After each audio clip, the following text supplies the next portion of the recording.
Sobeida. Sí, muchas gracias, Julio Aníbal Suárez, ex juez, magistrado de la Suprema Corte de Justicia, y quien hay que decir que es un experto, un abogado laboral, aparte de la posición que ocupó como magistrado de la Suprema Corte de Justicia.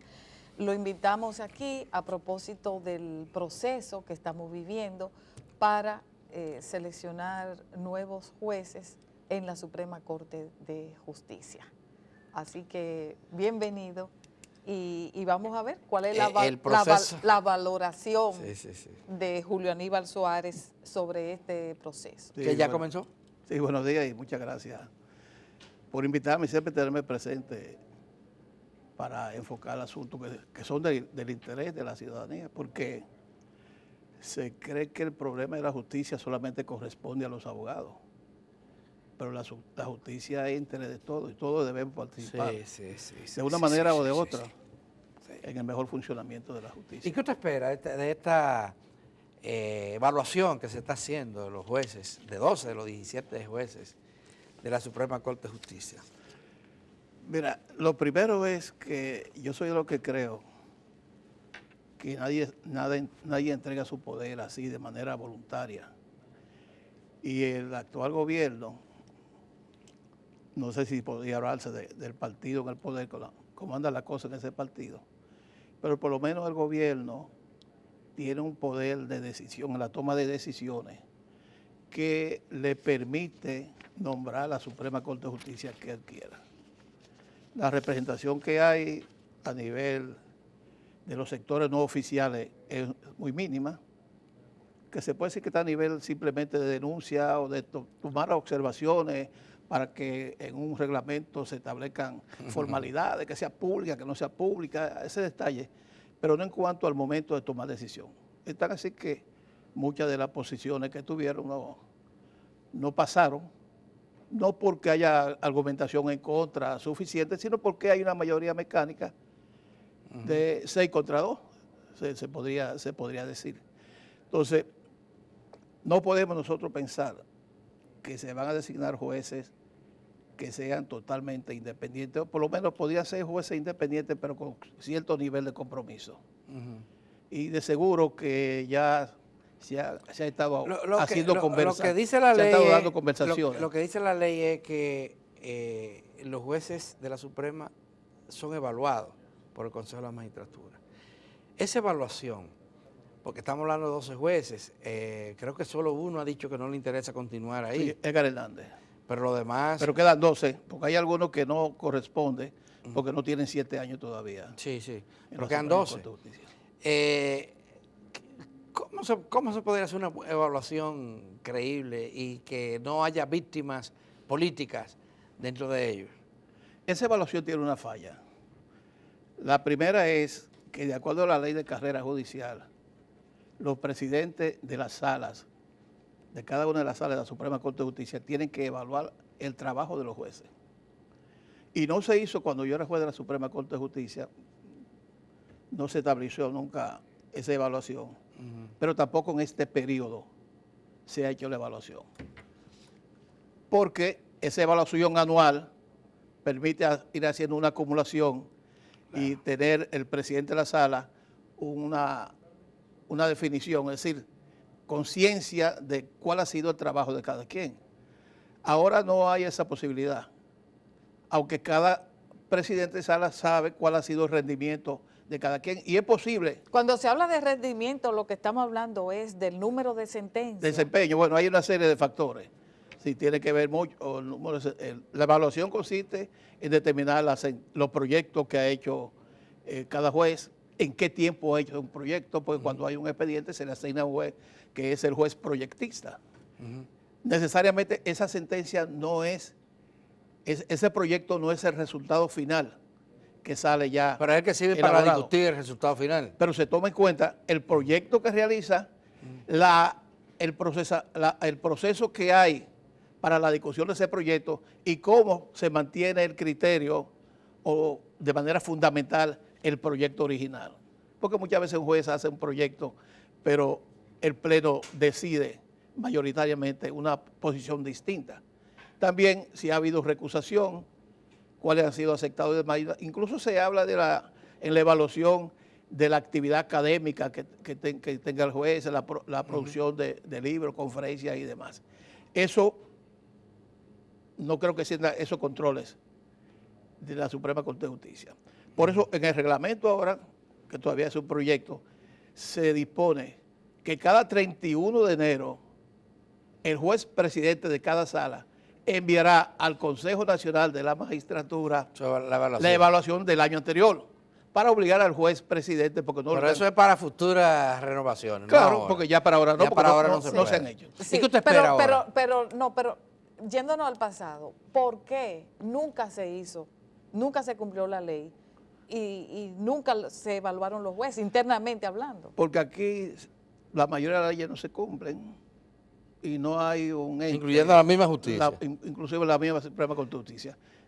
Pero yo puse aquí de ejemplo la última vez que yo estuve aquí, la violación de la ley que establece el 2.61% del presupuesto a la Suprema Corte de Justicia, que favorece a los jueces, al Poder Judicial. Todos los años se viola esa ley y el Poder Judicial no es capaz, no se siente lo suficientemente independiente, lo suficientemente fuerte para hacer que se cumpla la ley con el procesamiento que establece la ley para el que viole esa disposición y cualquier otra disposición. Entonces, eso, una dejadez, una desidia, no se cumplió ni cuando yo fui juez, ni actualmente se está cumpliendo. Ahora, esa evaluación es fallida, porque incluso la mayoría de los que componen el Consejo Nacional de la Magistratura no están en conducción, no tienen calidad técnica para determinar la evaluación como está planteada por la ley. Porque entre los aspectos que establece la ley que deben tomarse en cuenta para la evaluación es determinar la correcta aplicación de la ley y la Constitución. El derecho es algo que es muy manejable, dúctil, de interpretación. Y un juez puede tener una interpretación distinta a la que tenga otro juez. Incluso en eso opera mucho la instrucción que haya tenido el juez, la línea que ha tenido el juez en cuanto al concepto del derecho, de la vida y una serie de factores que hay. Cuando en Estados Unidos se va a designar un juez en la Suprema Corte de Justicia, se toma en cuenta si es partidario de la pena de muerte o no de la pena de muerte, del aborto y demás. Ahora, el que es partidario de la pena de muerte está incorrecto, está actuando ilegalmente, incorrectamente. Eso pasa aquí. Hasta dónde el hecho de que haya una interpretación distinta a de lo que tengan los miembros del Consejo de la Magistratura es incorrecta. Entonces, y hasta dónde los miembros del Consejo Nacional de la Magistratura tienen una conciencia jurídica mayor que cualquiera de esos jueces de la Suprema Corte de Justicia para decir que el criterio que ellos tengan sobre la Constitución o sobre la aplicación de una ley es la correcta y no la de los jueces. ¿Usted tiene esperanza de que surgirá algo positivo de ello? Va a pasar, va a haber la designación de personas de nombradía. ¿Nuevo presidente o una nueva? No, nuevo presidente. No va a ser una nueva presidenta. Yo creo que el presidente no se va a presentar, el actual presidente. Habrá un cambio del presidente, por más que se quiera dejar allí, porque con la Suprema Corte de Justicia ahora está pasando lo que pasó con la Suprema Corte de Justicia en la que yo milité, y es que en el momento que se produjo la evaluación, la ciudadanía, la sociedad ya se sentía cansada. Y demandaba un cambio. Demandaba un cambio, requería un cambio. Entonces yo decía, cuando Subero Isa en aquella presentación dijo que el presidente de la República lo engañó porque le había sugerido que se iba a quedar, yo dije, pero ¿por qué se dejó engañar? Porque si nos quitaban a todos y se dejaba a Subero, no se producía la sensación de cambio que estaba requiriendo la sociedad. Si ahora quitan a todos los jueces de la Suprema Corte de Justicia y dejan al presidente de la Suprema Corte de Justicia, no porque sea bueno ni porque sea malo, ni que merezca que lo quiten, sino que cada presidente personifica la Suprema Corte de Justicia. Y si dejan el actual presidente de la Suprema Corte de Justicia, esa sensación de cambio, porque la gente está esperando que con el cambio de la Suprema Corte de Justicia ¿y usted cree que lo van a cambiar la situación? ¿Lo van a cambiar los dos? A los dos. Los 12 que están siendo evaluados, ¿lo van a cambiar a esos 12 jueces y van a meter 12 nuevos? No, no creo que no, de ninguna manera. Pero una parte de ellos. No creo, no. Pero ¿no teme usted chicana? Por ejemplo, que jueces que ahí el partido oficial... Ahí habrán jueces amarrados. Van a quitarlo. No oye, es muy posible que quiten... Porque han mostrado quizás es muy posible que quiten los jueces que están asignados como PLDistas, pero no para poner jueces que no sean PLDistas, sino con un perfil más bajo. Que sean menos reconocidos como PLDistas. Por lo que dije, no es verdad que el Poder Ejecutivo, el gobierno, va a ceder donde no hay ninguna presión. Es decir, ahora hay menos presión, hay menos participación de la ciudadanía que los nombramientos anteriores. El Poder Judicial está en el banquillo de los acusados de la opinión pública. Porque la verdad es que lo que se consideró que fueron avances significativos a partir del 97, como que ahora estamos viviendo un proceso de retroceso y hemos vuelto a oír muchas críticas, muchas denuncias contra corrupción en la justicia, lentitud en el tratamiento de los procesos, inequidad en el tratamiento de la persona dependiendo si tiene o no tiene dinero. ¿Qué usted piensa? Bueno, el propio presidente de la Suprema Corte produjo un escándalo cuando denunció venta de sentencias y esas cosas. ¿Qué usted cree? ¿Qué es lo que tiene que hacer esta sociedad para que ese Poder Judicial recupere o construya la confianza que necesita? Ahora, te voy a decir una cosa. De ninguna manera creo que el cambio de la Suprema Corte de Justicia, ni parcial ni totalmente, va a resolver la situación. Porque la Suprema Corte de Justicia podría ser un elemento. Ya, lo primero es que ya la Suprema Corte de Justicia no es la que dirige el Poder Judicial, aunque el presidente de la Suprema Corte de Justicia dirige el Poder Judicial.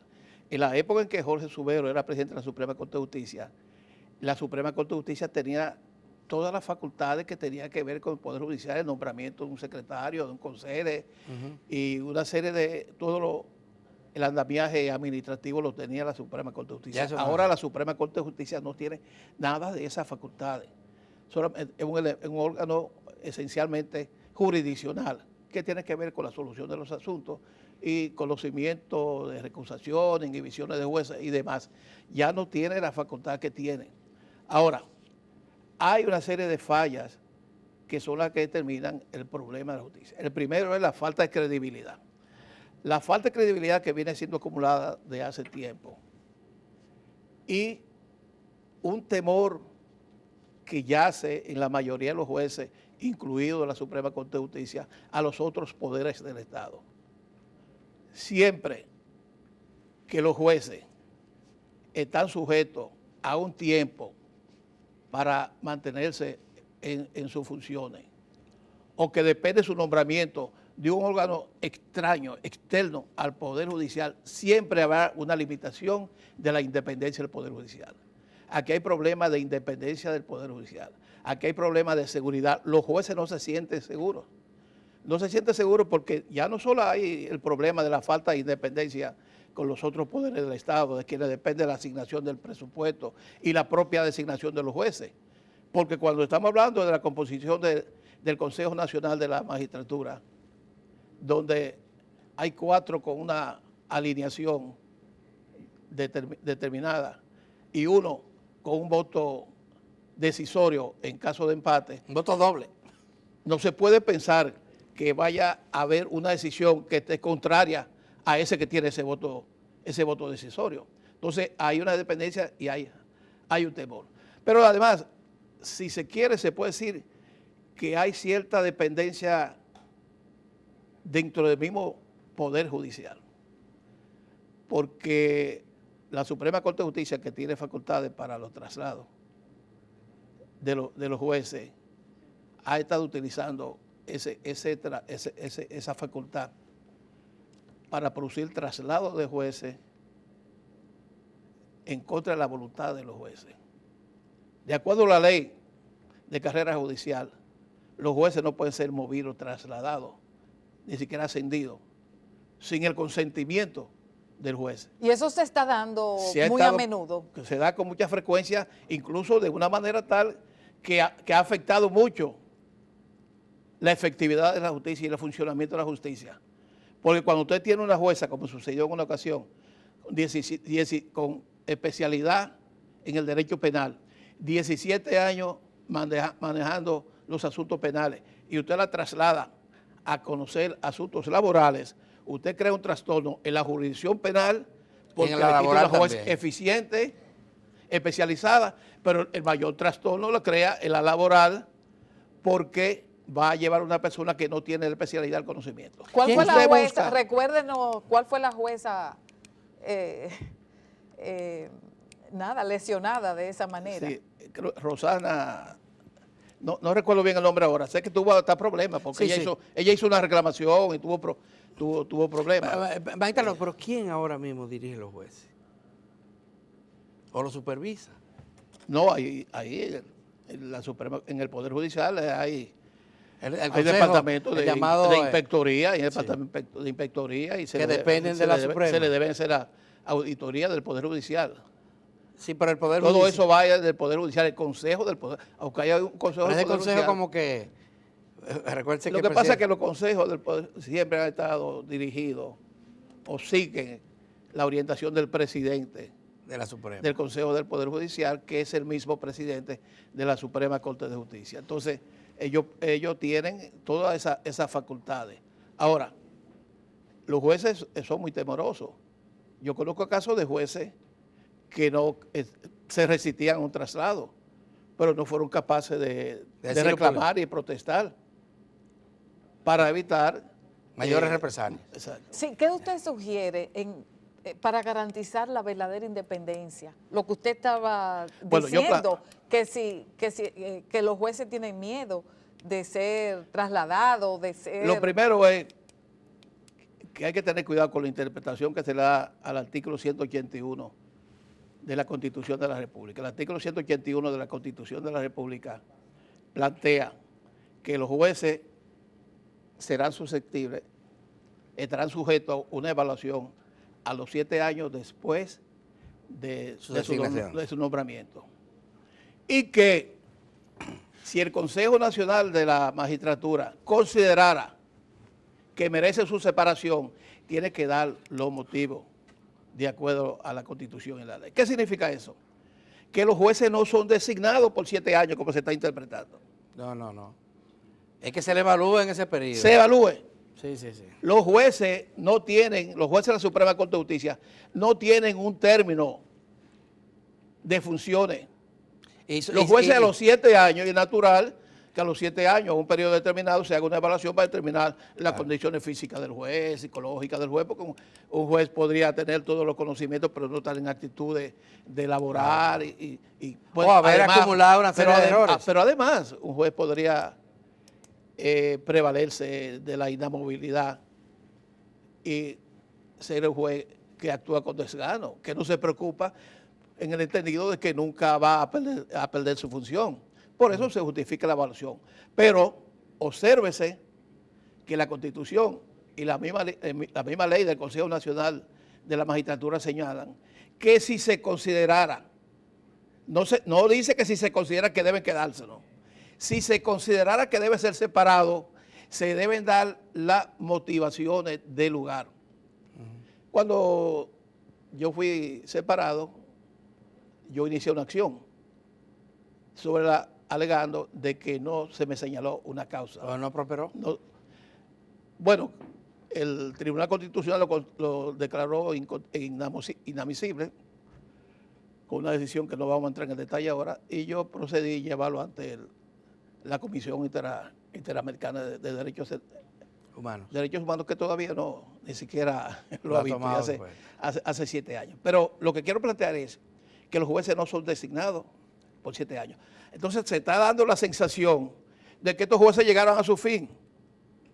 Y cuando nosotros fuimos evaluados, se cometió el error de que primero se designaron varios jueces, entonces se dejaron 3 o 4, que eran los que se iban a quedar, para al final prorrogarlo. No, lo que hay que hacer es hacer la evaluación primero de los jueces de la Suprema Corte. Y dependiendo de los resultados, para determinar cuál de ellos debe ser separado de sus funciones. Ya. Y entonces saber a quiénes se van a llamar, así, cuántos jueces se van a llamar para ocupar esas posiciones que lo dejen vacantes. Magistrado, aunque... Pero en definitiva, siempre habrá problemas. La posición mía es que los jueces deben ser evaluados por los jueces. Por los jueces. Aunque todavía el Consejo de la Magistratura no ha abierto el proceso para la inscripción de candidaturas, ya han sido presentadas precandidaturas. La Fundación Institucional de Justicia mencionó 2 nombres como posibles presidentes de ese organismo. Son 2 funcionarios gubernamentales ambos, un diplomático y el consultor jurídico del Poder Ejecutivo. ¿Qué usted piensa? Ambos merecen mi mayor respeto. El consultor jurídico, yo no tengo una queja de él sobre su conducta, es un tipo muy ético, entiendo que muy capacitado, de mucha honestidad. Claro, tiene un sometimiento que es consultor jurídico del Poder Ejecutivo, y eso podría poner a pensar que tendría un mandato determinado. Pero como estoy diciendo, se pretende que se nombre a alguien que no tenga una trayectoria, que haya sido pactado previamente su nombramiento. Esa es la única queja que yo le veo, pero creo que podría ser un buen presidente de la República si actúa como un hombre digno y honesto, que yo entiendo que es. Porque yo soy de los que digo que yo no le tengo miedo al nombramiento de un político o de alguien que tenga un interés determinado. Ahora, si es un indigno, si es un deshonesto, yo me pongo de ejemplo. Yo lo digo. Cuando yo fui designado, esto no quiere decir que yo no tuviera condiciones para ser juez de la Suprema Corte de Justicia, pero yo fui producto de un acuerdo que hubo entre el Partido Reformista, el PRD y el PLD. Sin embargo, ningún partido, y a mí me recomendó Peña Gómez originalmente, y ni el PRD ni ningún partido puede decir que yo le facilité el trabajo, ni mucho menos. Exacto. Ni que me presté jamás. Hay quienes... Es decir, yo creo que los jueces aún... figuras independientes, incluyendo un par de jueces o ex jueces, un juez actual y un ex juez que han pasado por aquí, lo hemos entrevistado, han objetado que se escoja como presidente de la Suprema a una persona nueva, y considera que uno de los jueces, no importa en el escafón que está, debería ser el próximo presidente de la Suprema. Eso sería lo ideal, pero... Un juez de carrera. Esas son de las ideas que uno tiene, los ideales que uno tiene, pero cuando uno habla siempre tiene que tener en cuenta la realidad. Y la realidad es que... Uno puede plantear, yo quiero que el juez sea un juez que viene de Santiago Rodríguez, hizo carrera y demás, porque en definitiva eso... es una función política. Cuando hablo de política no hablo de partidista. Sí. El presidente de la Suprema Corte de Justicia tiene... Lo ideal sería que fuera de carrera. Y hay jueces. En la misma Suprema Corte de Justicia hay jueces... Eso es lo que dice. Que puede ser presidente de la Suprema Corte de Justicia. Ahí hay jueces no estables la Suprema Corte de Justicia. Y con capacidad. No podemos ver nosotros de que la Suprema Corte de Justicia no sirve para nada y que todos los jueces son corruptos. No. ¿Y cuándo vamos a tener una presidenta de la Suprema Corte de Justicia? Bueno, ese trabajo va a poder solar a las mujeres que lo hagan. pero no. Ahí está Miriam Germán, que puede ser presidenta de la Suprema Corte de Justicia. Ahí está Esther Agelán, que puede ser presidenta de la Suprema Corte de Justicia. Persona con una trayectoria dentro de la justicia, con mucha capacidad y con buen nombre. Sí. Ahora, le voy a decir una cosa. El juez de la Suprema Corte de Justicia